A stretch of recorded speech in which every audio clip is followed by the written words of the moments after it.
Welcome to the debate. Our focus today is really a profound ethical and strategic quandary facing the global defense force. It's the decision regarding Gorgon root. This colossus, just emerged from the Amazon, embodies a deep contradiction. It's a life-giving, walking forest that, well, simultaneously constitutes an unparalleled existential threat. It really does. The source material presents us with, a true paradox.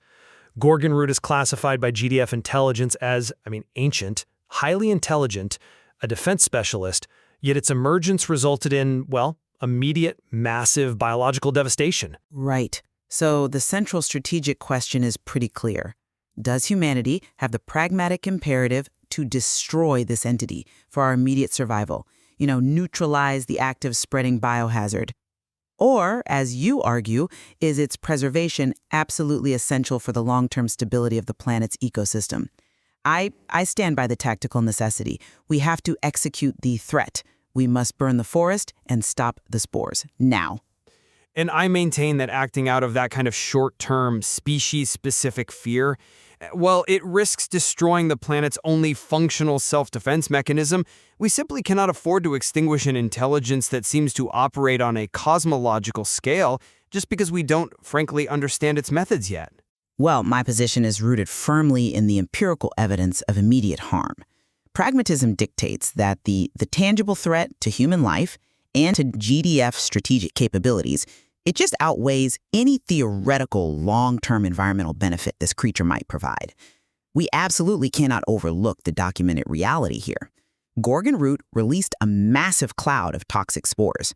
Spores that choked all human technology and organic life for 200 miles. It created what is now officially termed the Amazonian Desolation Zone. And this isn't just, environmental damage, it's a tactical catastrophe. The GDF mandate, upheld by high command, it demands we treat Titans as existential threats to be eliminated when necessary. Its classification, unknown, seemingly destructive, based on that initial devastating action, that's really the only ethical guide we can use when millions of lives are at stake. We just can't afford to philosophize about its intentions when its actions cripple our ability to defend the remaining population centers. Okay, but I believe that purely military approach fails to account for the, frankly, extraordinary nature of the discoveries made by our own research division.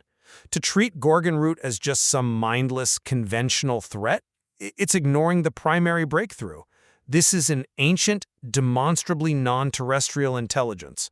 We know its operational role is classified as the siege engine and defense specialist.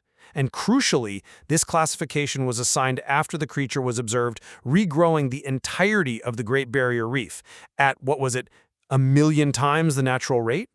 That's an act of planetary restoration on a monumental scale. Story 13 covers that. Furthermore, Dr. Thorne's team confirmed it communicates using harmless spores to project a complex carbon structure resembling a star chart. This sounds like a planetary immune system operating with knowledge far, far beyond our comprehension. So, to eliminate it based purely on the Desolation Zone incident seems, reckless. We would be annihilating Earth's emergent ecological defense. All right, let's address the immediate crisis then, the sheer necessity of action. How do you ethically justify ignoring a monster that actively creates a 200-mile biohazard zone, a zone that renders millions vulnerable and neutralizes critical GDF rapid response capabilities across the entire region? We must prioritize the millions of human lives currently under threat over this speculative concept of planetary defense. I recognize the necessity, the absolute imperative of protecting human life. But we have to step back for a moment and ask, what defines destruction here? I would argue Gorgon root's actions are only perceived as destruction from a narrow, very human-centric perspective. Dr. Tanaka's framework argues that the Titans are forces of nature, not moral actors, not evil. The toxic spores, while obviously devastating to our infrastructure and, tragically, life, they may be part of an essential, perhaps alien process of terraforming, a complex social behavior aimed at ecological reclamation. So the creature could be effectively replacing what it sees as a chaotic, human-dominated ecosystem with a more stable, resilient Terran one.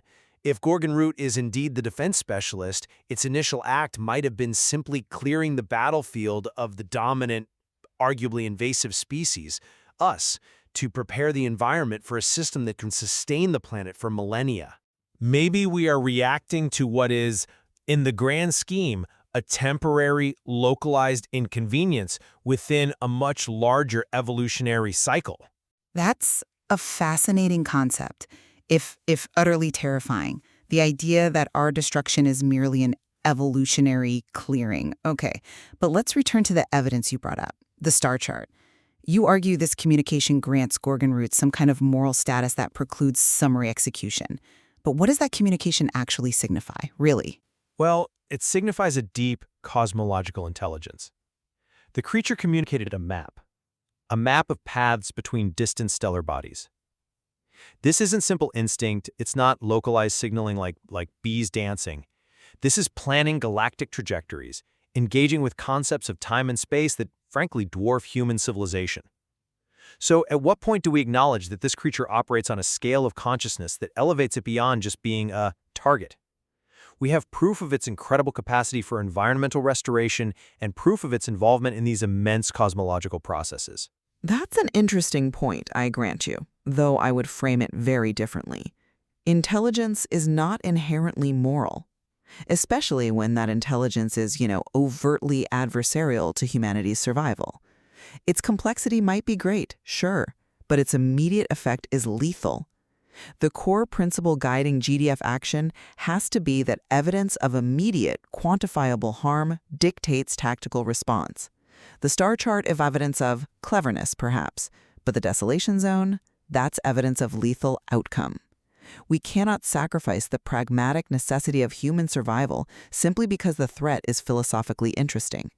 We have to eliminate the risk, a 5,000-centimeter-tall engine of destruction, before we indulge in philosophical curiosity about pathways between distant galaxies. The GDF is a defense force, not a xenolinguistics research center. Our duty is to the millions suffocating today. Okay, but your argument for immediate neutralization, it relies heavily on the assumption that destroying Gorgon Root will actually stabilize the situation.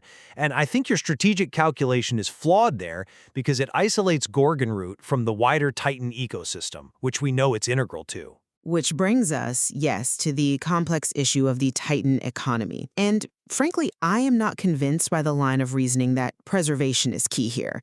Why?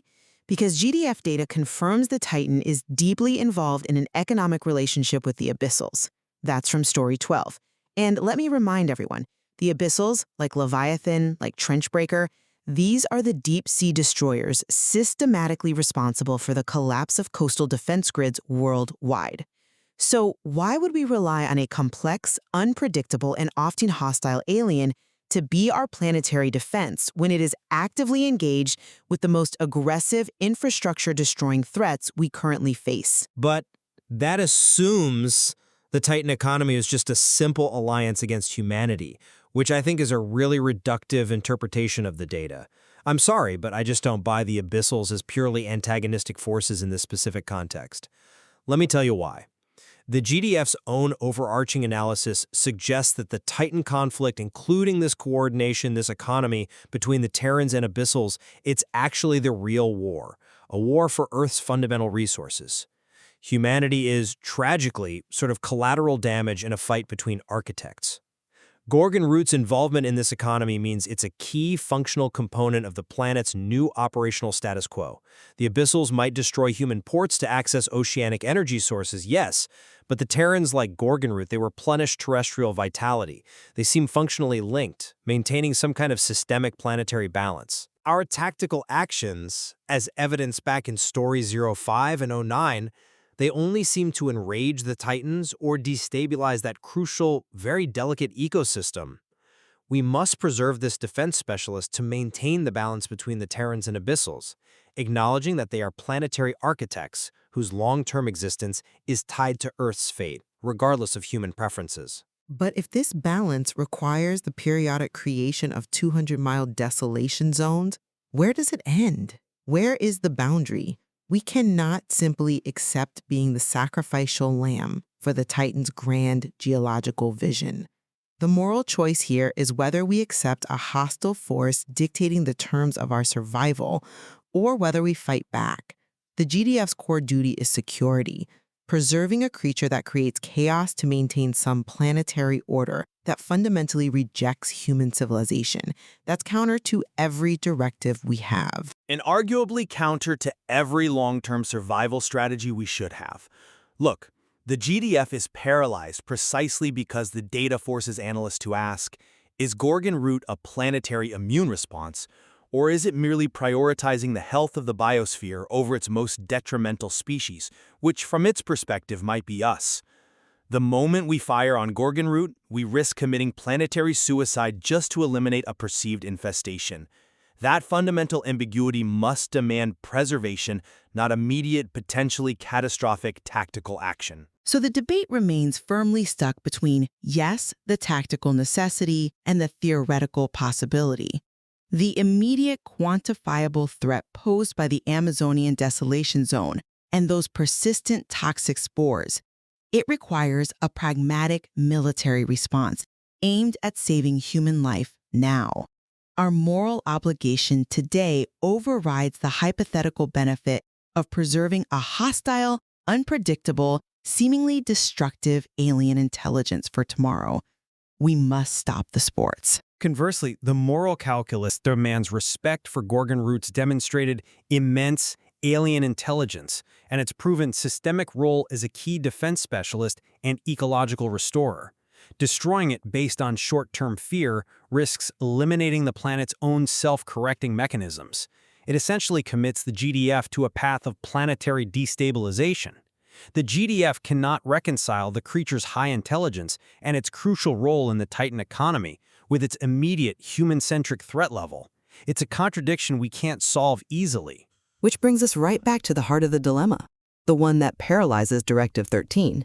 At what point does nature become consciousness? Debate unresolved. File archived under Directive 13.